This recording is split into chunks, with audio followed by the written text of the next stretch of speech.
From Washington, this is VOA News.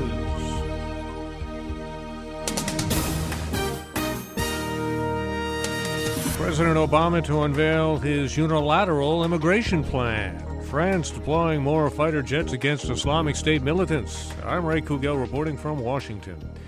The White House says President Barack Obama will address the nation Thursday night to announce details about an executive action he's taking on immigration reform.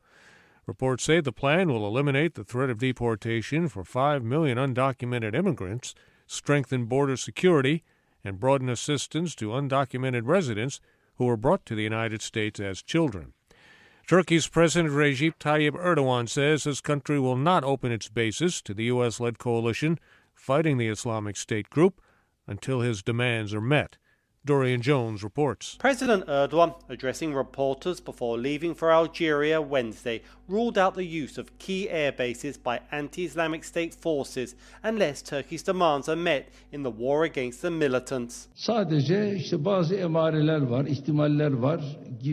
The international community has not yet taken the steps we have recommended, he says. Mr. Erdogan also warned that an agreement to train Syrians to fight against the Islamic State still has not been finalized.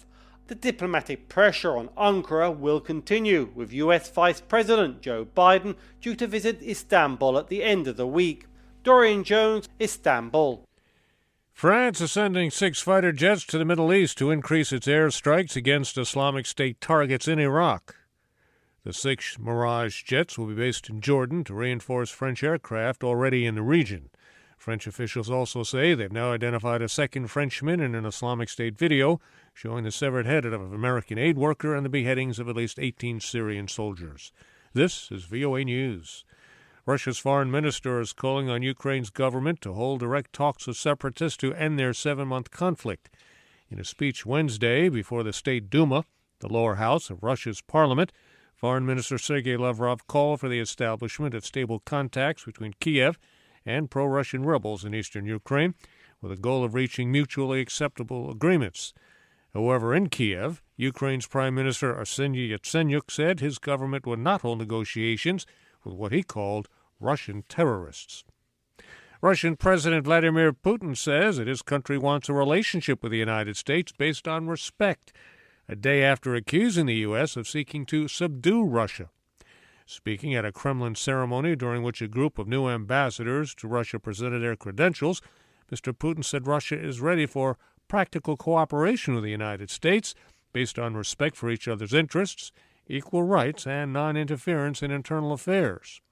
The new U.S. ambassador to Russia, John Teft, was among diplomats who presented credentials to President Putin.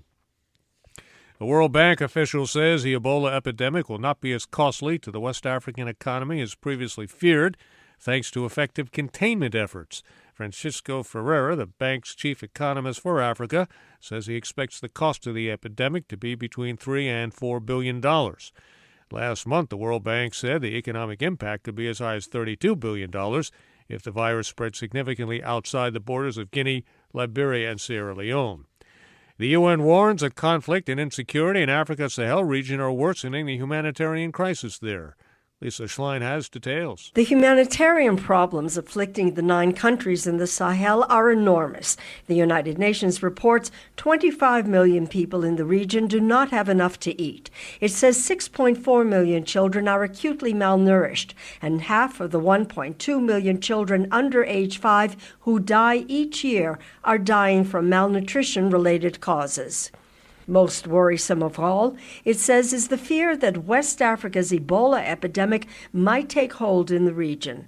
Senegal, which has had 1 case of Ebola and no deaths, has successfully stopped the disease from spreading. But Mali, which has confirmed a 5th case of Ebola, remains on high alert. Lisa Schlein for VOA News, Geneva. At least 6 people have died in a once-in-a-lifetime winter storm, which is about to get worse.